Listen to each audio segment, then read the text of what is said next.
Boa tarde, como eu gosto de dizer sempre, boa tarde quem vai assistir agora à tarde, bom dia quem vai assistir amanhã de manhã e boa noite quem vai assistir à noite, porque além de ficar gravado aqui no Instagram, o Momento com Roberto Efrem é copiado também para o YouTube, tá? E no YouTube eu peço a todos que deem o seu like, assim como no Instagram também, né? Mas no YouTube deem o seu like, curtam, né, a gravação, essa transmissão ao vivo que eu faço, porque vai me ajudar a levantar o número do YouTube e eu poder fazer minha transmissão direta e criar minha URL pelo próprio YouTube. Daqui a pouco estará vencendo a data de proibição do Facebook e poderei passar a fazer essa transmissão ao vivo pelo Facebook também, né?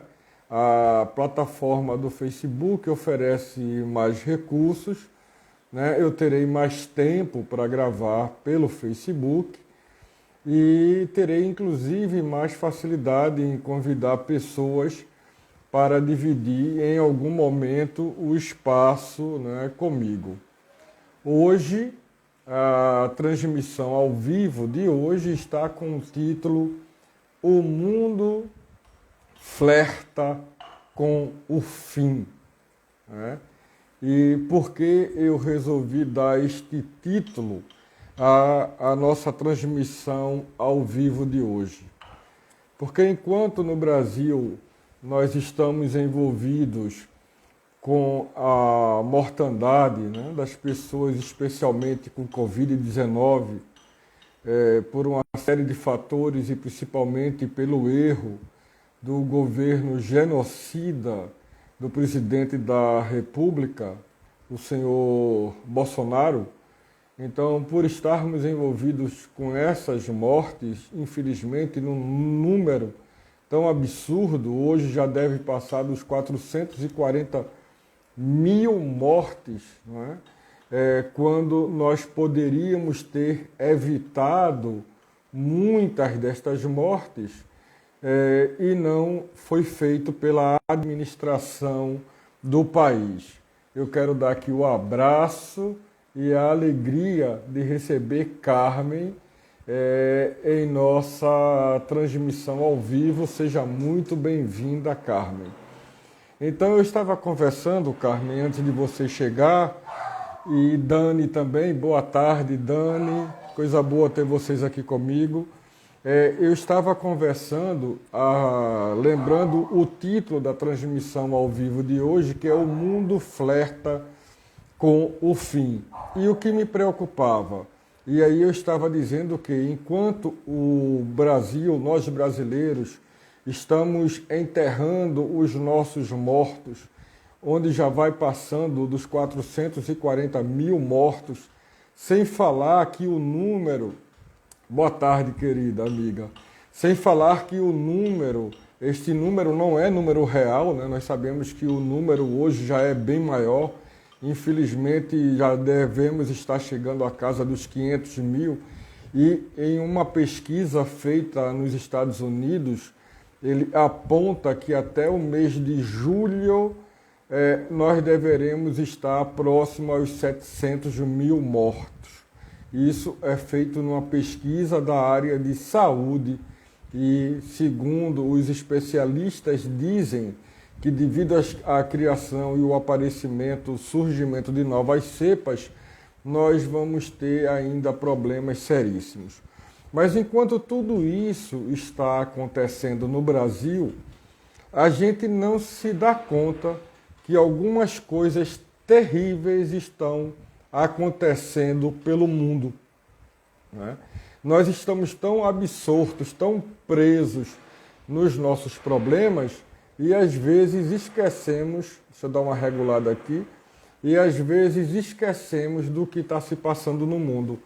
Eu não sei se vocês tomaram conhecimento Mas esta semana, nós já estamos na quinta-feira, houve um movimento americano com 2 navios, na verdade 2 portas-aviões, no Estreito de Taiwan, numa área chinesa, né, bem próximo a Hong Kong, também chegando a Hong Kong, e a República Chinesa já mandou dizer que eles não têm autorização para estar fazendo aquela manobra na costa da China. Pequim já mandou seu desagravo para os Estados Unidos, pedindo que os navios retornassem de lá. Então percebam que aqueles que se acham o xerife do mundo, eles provocam constantemente as outras potências. E o medo dos norte-americanos, dos gestores dos Estados Unidos, para que a China não alcance o seu poderio intelectual, que já alcançou isso há séculos, né? O seu poderio financeiro, que a China também já bateu por renda per capita, o ganho em frente aos cidadãos americanos, e tecnologicamente a China também já ultrapassou, porque enquanto os Estados Unidos tentam finalizar o seu 5G na internet, a China não só finalizou, não só já começou a vender ao mundo e fazer acordos com toda a Europa, como a China já está trabalhando o seu 6G, numeral 6. Então a China está muito acima. E o primeiro-ministro e presidente do Partido Comunista da China, ele informa constantemente aos Estados Unidos que eles não estão para dividir, e sim para que se aliem força na construção de um mundo melhor. Mas, infelizmente, o poder americano, ele faz questão de medir tensões constantemente. Ele cria, os americanos são criadores de tensões, tanto na China, tanto na costa chinesa, como na pobre Venezuela, não é? Como continua criando tensões em Cuba, e agora eles acharam pouco criar tensão com a China, eles resolveram criar tensão também com a Rússia. Olha só o limite que nós vivemos hoje no mundo. Eles resolveram criar tensões com a Rússia. O Putin já mandou avisar ao presidente norte-americano, ao Biden, e falou textualmente o nome do Biden, dizendo: não ultrapassem a linha vermelha. Boa tarde, meu amigo Bruno. Boa tarde, minha amiga T, designer. Que prazer vocês aqui conosco. Então, o Putin já mandou avisar a Biden: não atravessem a linha vermelha. Então, fora toda a calamidade que o mundo vive em relação às mortes com Covid, nós temos hoje mortes na Colômbia, porque um governo fascista, apoiado pelos Estados Unidos, apoiado pelo genocida brasileiro, um governo fascista da Colômbia está matando dezenas de pessoas que estão na rua protestando contra os arroxos que este governo fascista está fazendo na Colômbia. Então percebamos várias frentes do mundo em conflito, que nós, os brasileiros, não nos damos conta, né? Vivemos na aflição de manter a nossa vida, alguns conseguindo ficar em casa, outros não, porque são obrigados a ir para a rua trabalhar, ou por conta da necessidade, senão não vai ter o que comer em casa à noite. e outros porque são obrigados pela classe patronal. Enquanto nós vivemos este conflito interno e não temos coragem de gritar ao mundo o que este genocida está fazendo no Brasil, a Colômbia está na rua gritando e morrendo para tentar discutir com um governo fascista que fechou. Ele encerrou a relação de comunicação com o povo colombiano. Então, o povo colombiano está no 23º dia de embate nas ruas. Charlene, minha comadre, um abraço bem grande para você. Seja muito bem-vinda. Então, o povo colombiano está na rua. Nós, brasileiros, não temos essa coragem ainda, não é? Sociologicamente, é complicado explicar. Quem explica melhor essa situação de nós brasileiros é o sociólogo Gessé Souza. Ele explica. Eu não vou entrar nessa transmissão ao vivo nos detalhes da explicação de Gessé Souza, senão eu vou ficar viajando de uma ponta para outra e nada vou poder explicar corretamente. Então, como eu estava falando, os navios norte-americanos deixaram Pequim furioso, né? Por causa da manobra de 2 porta-aviões que passou por Taiwan, pelo Estreito de Taiwan, por Pequim e está deixando, por Hong Kong, né? Pequim não, por Hong Kong. E está deixando Pequim abusado, né? No nosso linguajar nordestino, abusado, e já pediu, né? Pediu não, mandou que as tropas fossem retiradas de lá. Então, essas eram as informações que eu queria passar internacionais do que está acontecendo, né? Sem falar que, de alguma forma, está mexendo também com o Vietnã, que já está incomodado. A Rússia é incomodada, só que quando a Rússia fala, o tom já é mais alto, já é mais pesado, eles recuam um pouco e depois começa a nova carga. Então, o mundo está constantemente ameaçado. Nós vivemos num mundo hoje que estamos ameaçados por tensões. Eles vão brigar? Eu não acredito. Eu não acredito. Mas é uma tensão constante, porque a gente não sabe o que um maluco deste, né? Talvez não o Biden, mas acabamos de ter um presidente norte-americano louco de pedra, embora o Partido Republicano e o Partido Democrata americano, eles são juntos, muito aliados quando querem fazer guerra, né? Inclusive para disfarçar problemas internos. E por falar em disfarçar problemas internos, eu me lembrei, quase me esquecia, de outro conflito internacional que está acontecendo em Israel. É um elefante pisando numa formiga e está lá o povo palestino morrendo e ele jogando carga pesada, não é, com mísseis porta-aviões. Juarina Lustosa, que prazer enorme ter você aqui conosco, jogando bombas em cima do povo já tão sofrido da Palestina. Aquela confusão ali é impressionante, né? Você vê um Israel poderoso, rico, apoiado pelos Estados Unidos. Os Estados Unidos têm poder de veto na ONU.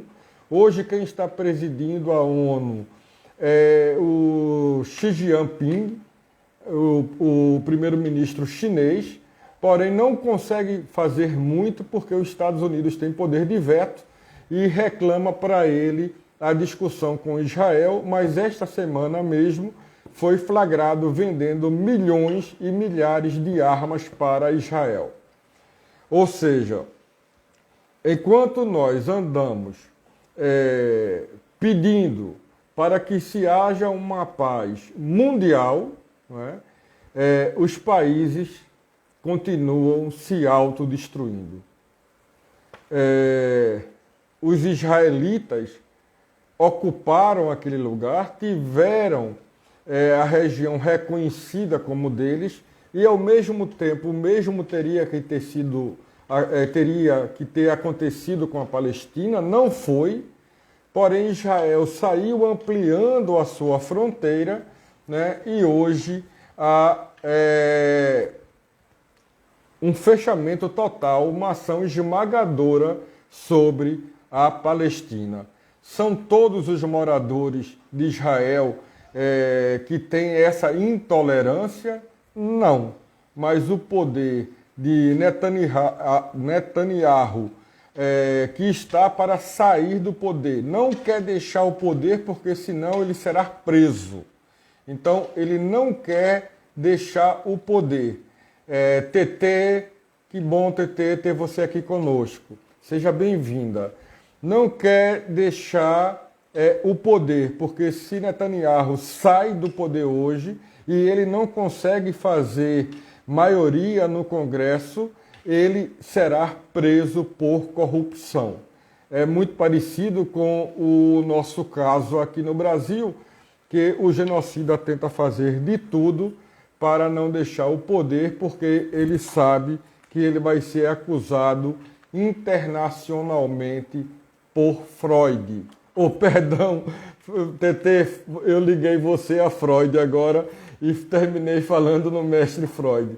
Ele será preso por corrupção, né? Daí tá... Freud não tem nada com isso, não sei porque eu botei Freud. É que eu tenho as pessoal... Eu estou fazendo pós em psicanálise e tenho vivido meus dias, a maior parte do meu dia, lendo sobre Freud, escutando aulas sobre Freud. Freud explica isso mesmo, TT, e eu acho que eu já estou ficando um pouquinho tantã, porque Freud não sai da minha cabeça. Mas o genocida daqui, que era muito bom que Freud pudesse assinar a internação dele, né? Embora ele não seja louco, ele é mau mesmo, ele é um cara ruim mesmo, né? Eu tenho muito cuidado quando se liga a maldade desse presidente e a loucura, porque ele não é louco, ele é ruim, ele é mau. Toda a ação dele é muito bem planejada. E aí algumas pessoas dizem, mas ele não tem projeto. Ele tem projeto sim. O projeto dele é de genocídio. É de matar o máximo possível de idosos, principalmente idosos. De matar aqueles que ganham hoje, que recebem aposentadoria. O desejo dele é diminuir as comunidades onde 80% a 90% são de negros, diminuir e exterminar essas comunidades. Como ele disse que no governo dele não teria espaço para quilombo, que o mais leve que ele encontrou no quilombo, e ele mentiu que ele não foi ao quilombo, pesava arroba. Né? E ainda como candidato a presidente, ele disse em entrevista que se eleito não ia sobrar, não era 1 metro de terra não ia sobrar 1 milímetro de terra para índio. Então a ideia dele é exterminar mesmo, é exterminar índios, exterminar negros, exterminar as minorias, exterminar os gays, né? Tudo o que for minoria, este governo genocida tem um projeto para exterminar, né? Por falar em governo genocida, eu me lembrei que a Câmara hoje, né? Então aí vamos sair do internacional e vamos do céu, que coisa boa você aqui do céu. E vamos voltar para o Brasil, já demos uma viajada pela China, já passamos pela Venezuela, já passamos pela Rússia, falamos um pouco da Colômbia, Israel e Taiwan. Então, muito rápido em pouco tempo, né? Mas só para a gente perceber o perigo que nós vivemos hoje no mundo. O mundo vive em tensão constante. Não quero eu aqui deixar a todos que vão me escutar desesperados, porque, Roberto, eu estou em pandemia, Roberto, eu não posso mais respirar, Roberto, eu não posso me preocupar com isso. Pode sim. Nós não só podemos nos preocupar com isso, deixa aqui eu dar um abraço no amigo muito querido, um beijo no coração de França, que está me dando a honra de participar deste momento. E Carmen está escrevendo aqui título muito oportuno, sem contar com a lástima da Covid, tivemos a triste notícia da privatização da Eletrobras. Isso é o fim. Carmen, eu ia entrar neste assunto agora. Deixa eu acalmar um pouco o teu coração. A Eletrobras, a coisa foi apontada pela Câmara, mas ainda vai para o Senado. Então nós ainda temos esperança de fazer uma pressão sobre os nossos senadores.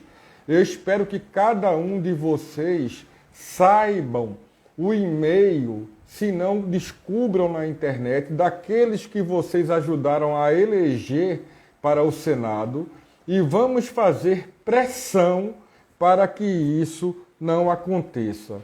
Outra informação, Carmen, que eu tenho para passar sobre a privatização da Eletrobras é que a presidente Gleisi do PT, a presidenta Gleisi, já informou em nota hoje que não vendam a Eletrobras e que não comprem a Eletrobras, porque assim que Lula assumir a presidência do Brasil, ele irá reestatizar a Eletrobras. Então, quem comprar vai ter prejuízo.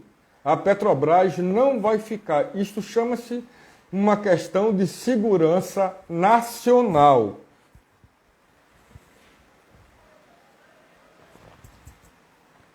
Perdão, pessoas. As maiores potências do mundo detêm a sua companhia elétrica. E uma coisa que é um detalhe bem interessante. A Eletrobras, hoje, nós vivemos de quê? A nossa energia vem de onde? Vem da água, é hidro. Quer dizer que quem comprasse, caso ocorra, que eu espero que não ocorra essa venda, a pessoa vai ficar dona das nossas hidrovias? O São Francisco vai pertencer à multinacional que comprar a rede elétrica, a Eletrobras? Em que cabeça doentia isso pode acontecer? Não se pode vender um patrimônio nacional, seja lá para quem for. Isso não pode ser privatizado, tem que estar nas nossas mãos, nas mãos dos brasileiros. Então, Carmen, te tranquiliza, porque isto foi passado pela Câmara, mas ainda vai para o Senado, e vamos acreditar que o Senado não irá aprovar.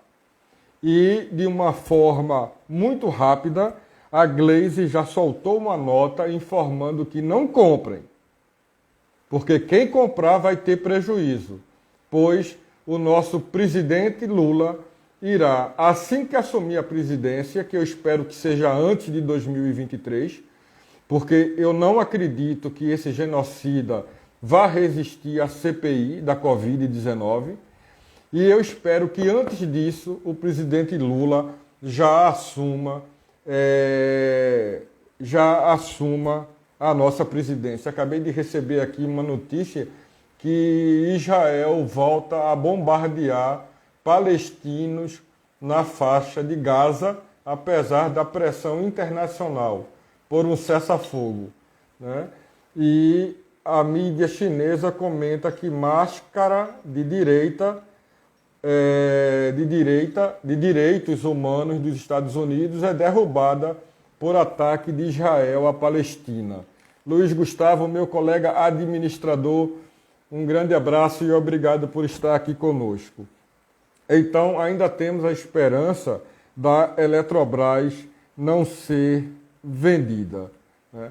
Então, vejamos só quantas movimentações nós passamos ao mesmo tempo. Movimentação de Covid no Brasil, onde as leis não são seguidas, onde não houve afastamento social devido, né? Nós tivemos alguns afastamentos parciais aqui em João Pessoa. Eu já soube, TT está perguntando aqui, será? Acho que precisaremos esperar as urnas. Espero estar errado. Eu também espero que você esteja errada, TT, porque eu estava assistindo hoje uma boa parte da CPI e o general, o sargento Garcia, estava entrando já em pânico, né? Ontem ele teve problemas de saúde, o senador, que agora eu não lembro o nome, o senador baiano, que é médico, socorreu ele, botou ele numa posição que ele pudesse respirar melhor e voltar à cor dele, né? Porque não interessa que ele morra, né? Não agora. Ele tem que primeiro entregar o presidente, né? Porque ele tem salvado o presidente constantemente, dizendo que o presidente não tinha ingerência na sua pasta. No mundo todo, o que está acontecendo? Os presidentes se envolvem com os ministérios da saúde em busca de vacina. O mundo todo. Então, segundo o ex-ministro Sargento Garcia, da saúde brasileira, né, que não era médico, não entendia. Otto Alencar, obrigado Bino sempre me salvando. O senador Otto Alencar foi quem socorreu ele. Então, conforme, assim, segundo, agora me fugiu o que eu estava falando, mas segundo o ministro Sargento Garcia, o presidente não se envolvia na pasta dele, que gostaria até de ter mais contato com o presidente.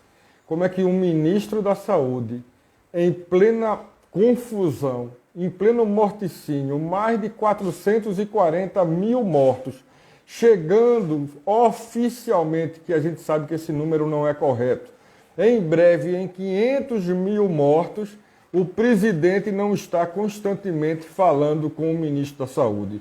Mas hoje, me ajuda, Bino, o vice-presidente da CPI, Randolfo, não é isso? Hoje o senador Randolfo deu uma pegada nele, né, e fez com que ele dissesse que o presidente também estava numa reunião quando foi assinado um pedido de compras. Então, quando não foi autorizado o pedido de compras, quando ele tenta evitar a participação constante do presidente genocida, hoje o senador conseguiu tirar a fala dele, ele não teve mais como correr, porque ele já tinha dito, né? Ele já tinha dito. Então, pessoas, já que nós brasileiros não estamos indo à rua por cuidados, né? Enquanto que a direita ela não tem cuidado, por ser negacionista, ela tem tomado as ruas, né? Mentir, TT, é o que eles mais sabem fazer. Não quero esquecer de dizer que o ministro Salles, né, o senhor ministro Salles, está quase caindo do Congresso do cargo de ministro.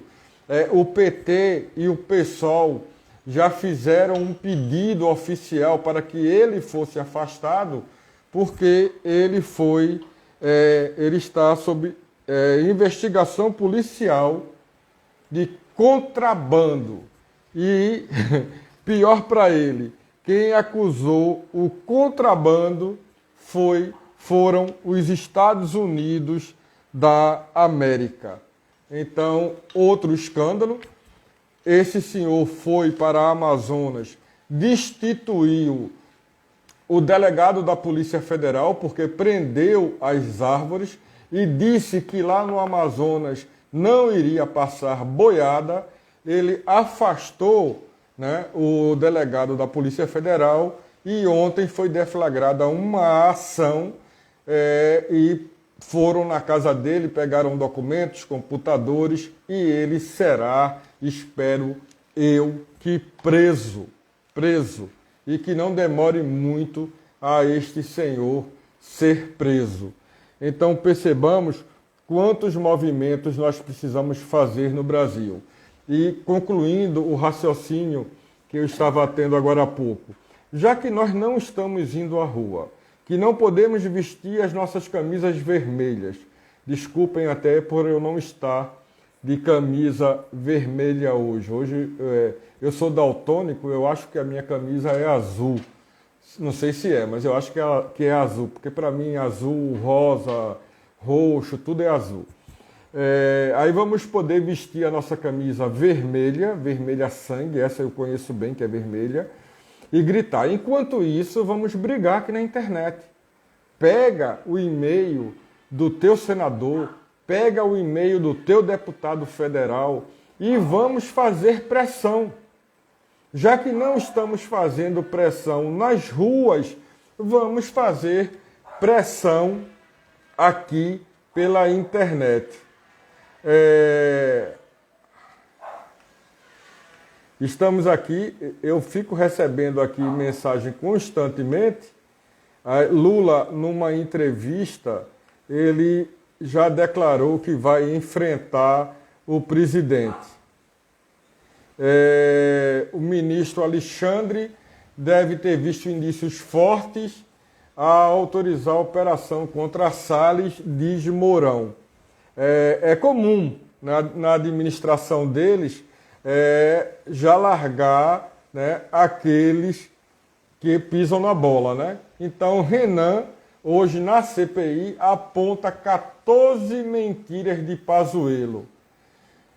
É o negacionismo. 14 mentiras hoje de Pazuello na CPI. Ele se esquece que ele vai ter que pagar por todo ato mentiroso que ele está proferindo para defender o capitão genocida. Agora é uma vergonha um general 3 estrelas está recebendo ordem de um capitão genocida.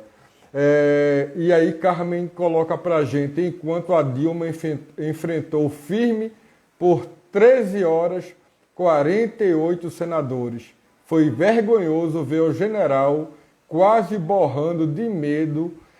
A prisão é o único destino. E, Carmen, que ninguém nos escute, só nós aqui.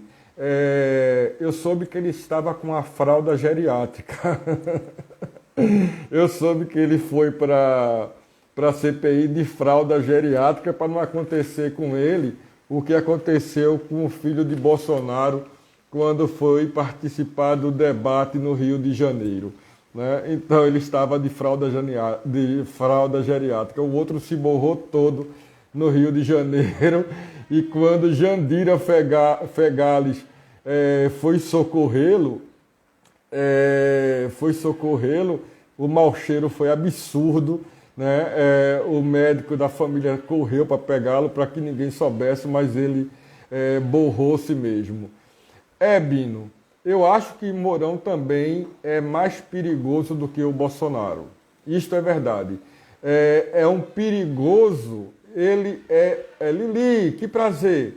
Ele é um perigoso mais polido, que como ele mesmo disse, ele por ser general, ele teve a possibilidade de estudar mais e alcançar outras instâncias, né?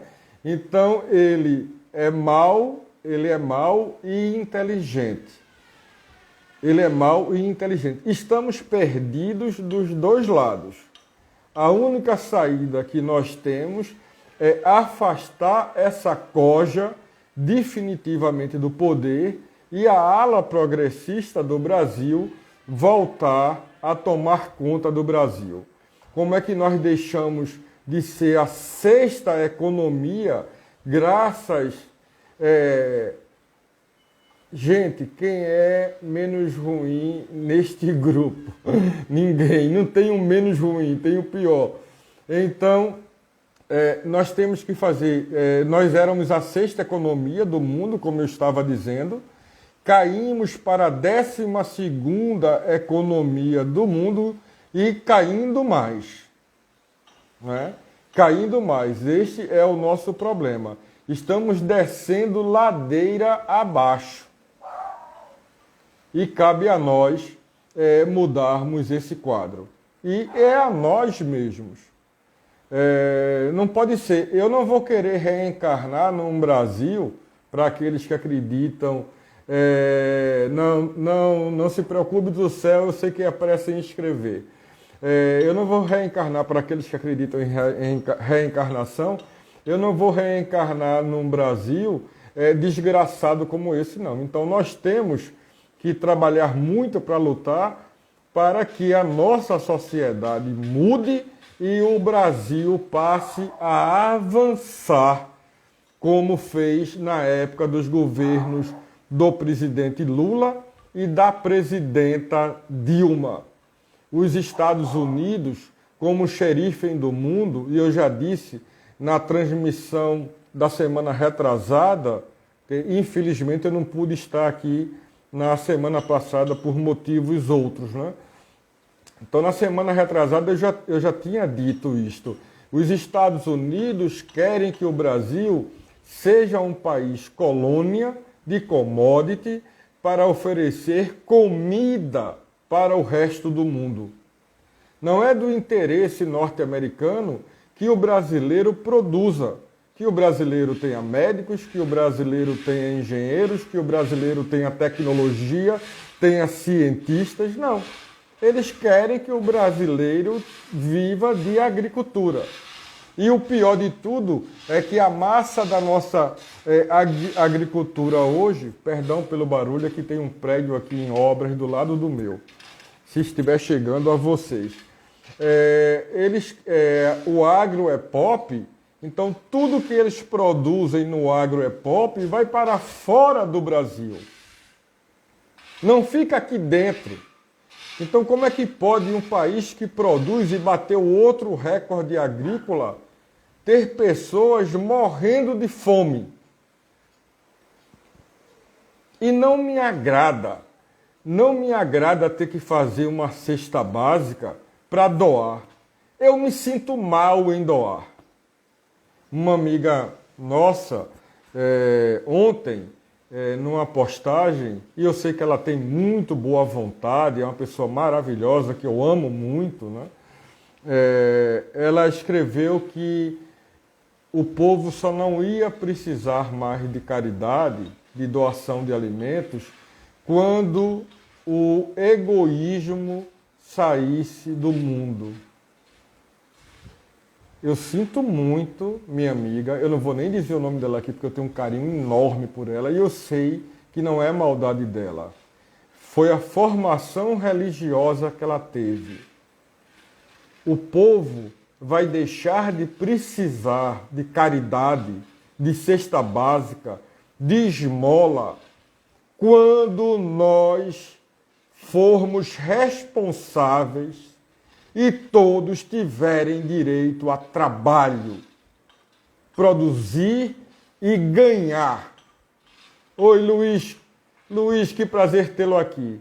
Quando cada brasileiro tiver o prazer de ter o seu rendimento, comprar a sua feira. E outra coisa, não é só trabalhar, porque Lula que entrou aqui agora, Luiz, que trabalhou comigo numa multinacional, e ele pode dizer se eu estou certo ou errado, sabe que se você trabalha para comprar o almoço, para comprar a janta, você não tem direito a um lazer.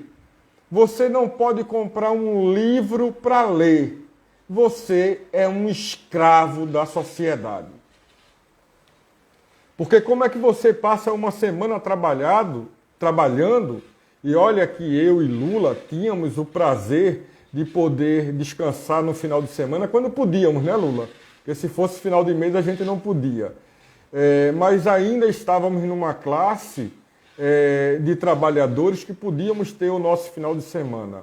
O que não acontece com 99% da nossa população. Quantos homens e mulheres, e infelizmente muito pior para as mulheres, que além de dar uma carga de trabalho fora de casa o dia todo, à noite tem que voltar e fazer a janta dos filhos e deixar pronto para o outro dia o almoço dos filhos e o almoço do marido. Para depois, 5 horas, 4 horas da manhã, estar na parada do ônibus ou do trem para passar 2 horas num transporte e ir trabalhar sem hora de parar e depois fazer o mesmo percurso num ônibus lotado, num trem lotado, a mercê, à sorte de tudo, principalmente do Covid. Enquanto os países responsáveis, com seus presidentes decentes minimamente, receberam dinheiro para ficar em casa. E hoje a Europa já está tirando a máscara, podendo sair à rua, podendo conversar, podendo se abraçar. E Charlene diz aqui, pior que é verdade, cunhado, só fazemos trabalhar para alimentar. É sobrevivência, não é vida. É isso mesmo, TT. E Carme diz, igual quando começou a proposta de reciclagem, sou a favor da conservação, mas aquilo foi a confirmação da miséria deste país. É a pura verdade. Então você não vive, você sobrevive. Você não tem o direito a uma leitura, você não sabe o que é ler. E aí me permitam que alguém disse, Roberto, me diz um livro que não seja espírita. Eu vou indicar aqui Gabriel Garcia Marques. É um livro pequenininho. É Memórias de Minhas Putas Tristes. Memórias de Minhas Putas Tristes. Interessantíssimo esse livro.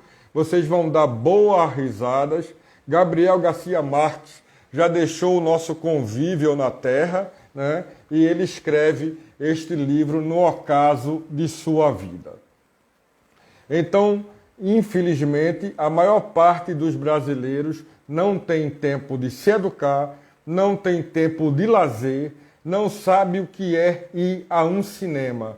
Eu estava numa pizzaria com a minha família, isso ainda na época do presidente Lula, e entrou uma família que, pelo seu traje, a forma de entrar na pizzaria, todos percebiam que eles não tinham o hábito dali estar. E eu baixei a cabeça, porque as pessoas olhavam para aquela família e só faltavam dizer, saiam daqui, porque aqui não é o lugar de vocês.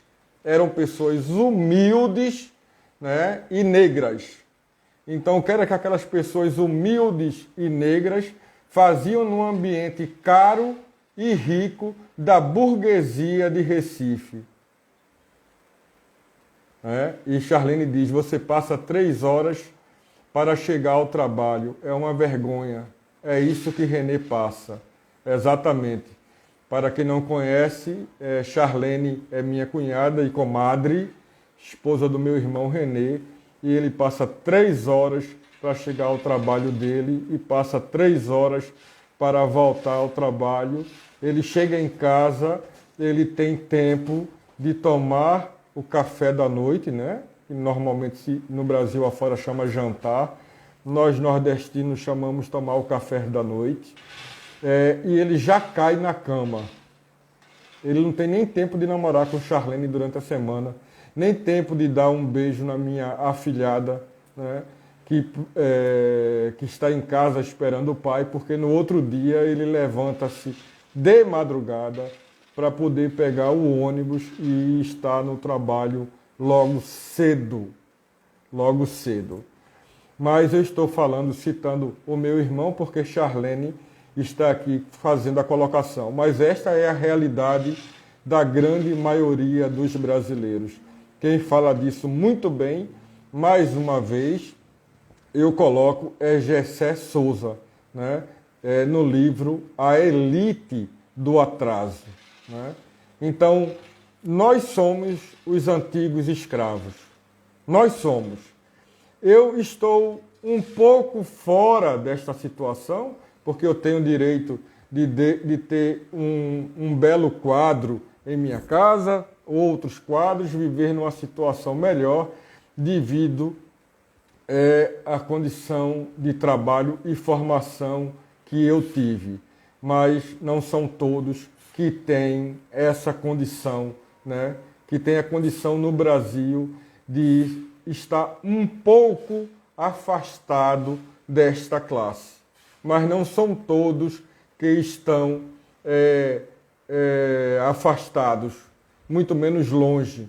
Aí nós temos, infelizmente, uma classe média que se acha burguesa, uma classe que se acha rica, que para comprar um carro melhor tem que financiar em não sei quantos meses, que para comprar um apartamento tem que financiar em 20 anos, né, e se acha rica.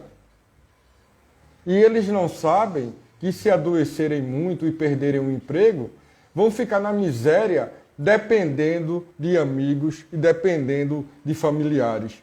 Porque quem é rico, quem é milionário, não depende de ninguém, não. A renda que eles têm dá para sobreviver ad eterno. E é 1% da população brasileira. São 6 famílias no Brasil que mandam em todo mundo. É o capital. E o burro do pobre abre a boca para dizer: eu sou capitalista. Cara pálida, capitalista é o dono do dinheiro. Você é um trabalhador. E, além de tudo, um trabalhador idiota, burro, porque acha que é dono do dinheiro. E diz que comunista quer tirar o que ele não tem. E quando você vê pobre morando num barraco que foi influenciado pelo patrão quando tem, diz: eu não posso deixar os comunistas entrarem aqui porque eu vou perder o que eu tenho. O que é que tu tem, cara pálida? Tu não tem nada. O cara que mora num bairro bom como Boa Viagem, que se ficar desempregado vai ter que vender a porcaria do apartamento, abre a boca e se acha dono do dinheiro. Rodrigo, querido, que coisa boa ter você aqui. Então, é essa a mensagem que eu quero deixar hoje. Nós, enquanto não podemos ir à rua brigar, eu estou com saudade de ir, porque eu vou para a briga também. Eu visto minha camisa vermelha, minha cueca vermelha, minha calça vermelha, minha meia vermelha, meu sapato vermelho, o sapato que eu digo um tênis vermelho, e vou para a rua com a bandeira vermelha. Porque eu não consigo mais tremular essa bandeira burguesa, essa bandeira que tem escrito ordem e progresso vindo dos militares. Eu não tenho coragem de tremular mais esta bandeira com esta vergonha que nós vivemos no Brasil. Esta classe dominante vergonhosa. Como nós aceitamos isso? Nós estamos parecendo os alemães aceitando os nazistas e Hitler gritando e conclamando para que eles apoiassem. Agora a gente sabe como é que o povo de um país pode se unir em torno de um genocida, como Hitler. Os brasileiros estão se reunindo e apoiando um genocida chamado Bolsonaro. Botaram no PT, votaram contra o PT. Votaram contra um presidente, um candidato a presidente, professor, premiado como prefeito de São Paulo, premiado como ministro da Educação, para votar num tenente que foi reformado para capitão, burro, genocida, mau caráter, ladrão que vive como miliciano para presidente da República. Agora vamos nos lembrar que entre esses que votaram nesse nesse ladrão genocida, tem pessoas que podem ser recuperadas. Tem pessoas que votaram realmente por engano. E estas pessoas podem e devem ser recuperadas. Vamos, aos poucos, conversando com essas pessoas como eu estou. Eu pensei que eu não teria coragem de conversar com nenhum. E eu sempre dizia, eu não dialogo com fascistas. Mas descobri que dentre estas pessoas tem alguns que não são fascistas. Foram iludidos.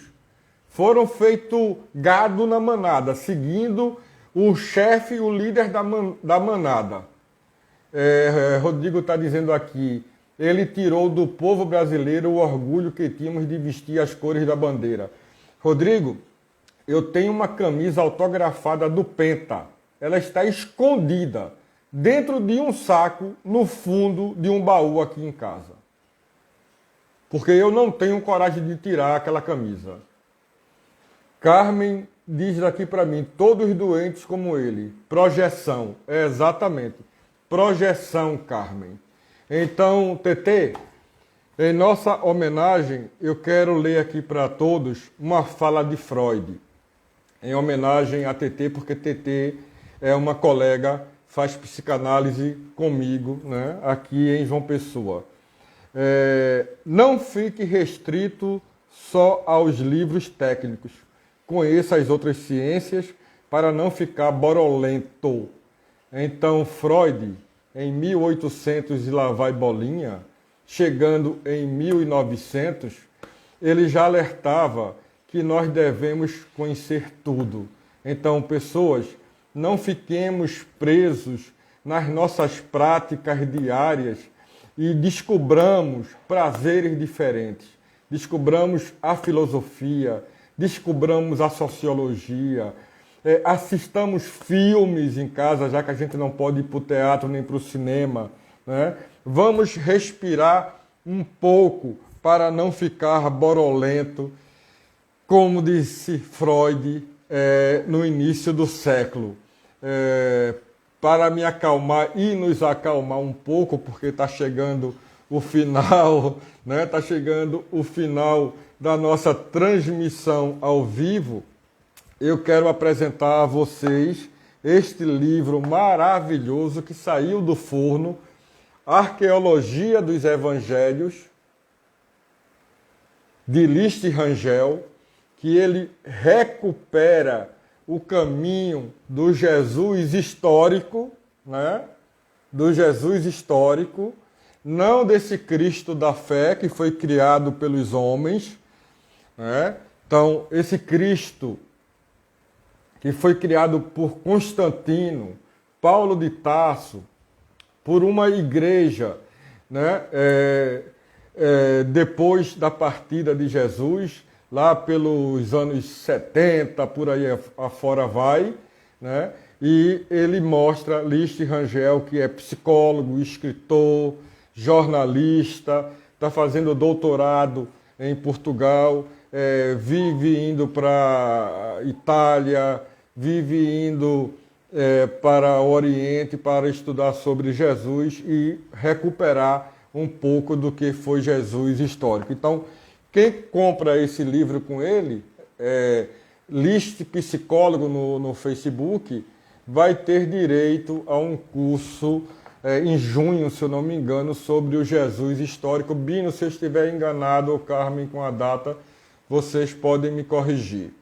E, para finalizar, um outro livro, O Cão de Lavas, que é de Sérgio Aleixo.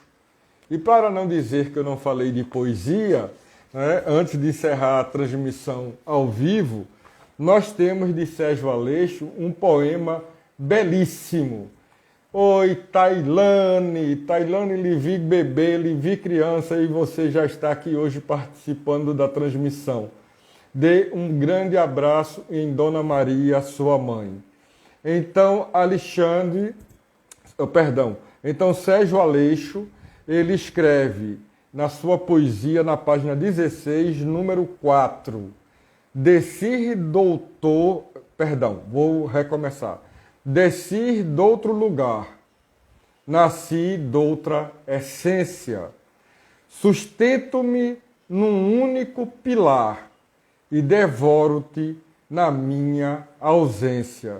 Significo, englobo, abraço, sou bem mais que teu signo ou traço, sou ainda a esperança que tens nos dias em que a mim não vens. Havia mesmo de ser tua falsa e tíbia companhia, havia mesmo de só para ti assim me construir poesia. Então, meu abraço, Sérgio Aleixo, meus parabéns. Eu disse que era para encerrar, mas eu não posso deixar de falar de Ana Cláudia Laurindo. Neste livro nunca foi pecado, sempre foi política, Deus e Política, que é outro livro que fala bem do momento em que nós estamos vivendo. Então são livros que nós podemos ler com suavidade, com tranquilidade, não é? Para preenchermos nossos dias. Vamos avante, vamos à luta, vamos pressionar nossos senadores, nossos deputados, não vamos deixar que esses bandidos vendam a Eletrobras. Não vamos deixar, ok? Se você vai assistir pelo YouTube, porque eu já estou finalizando, foi bom ver você entrar aqui, mas logo, logo eu vou baixar daqui e vou deixar gravado no YouTube. Se inscrevam no YouTube, tá? Curtam no YouTube e acredito que no início de junho eu vou estar liberado para fazer minhas transmissões pelo Facebook. Eu não gosto de chamar de live, porque eu gosto de homenagear minha língua portuguesa. Então, as minhas transmissões ao vivo, né, que são realizadas às quintas-feiras, às 15 horas, em muito breve, né, quando eu for perdoado pelo Facebook, que não aceitou uma postagem que eu fiz do genocida comparando ele a Hitler. Então eu fui suspenso. Mas em breve as datas, vai passar a data de suspensão. Tá bem, gente? Um beijo no coração de todas, um beijo no coração de todos. Foi um prazer ter vocês comigo, tá? Muitas saudades, perdão por não ter feito quinta-feira, mas imprevistos acontecem. Fiquem em paz. Até, queridos.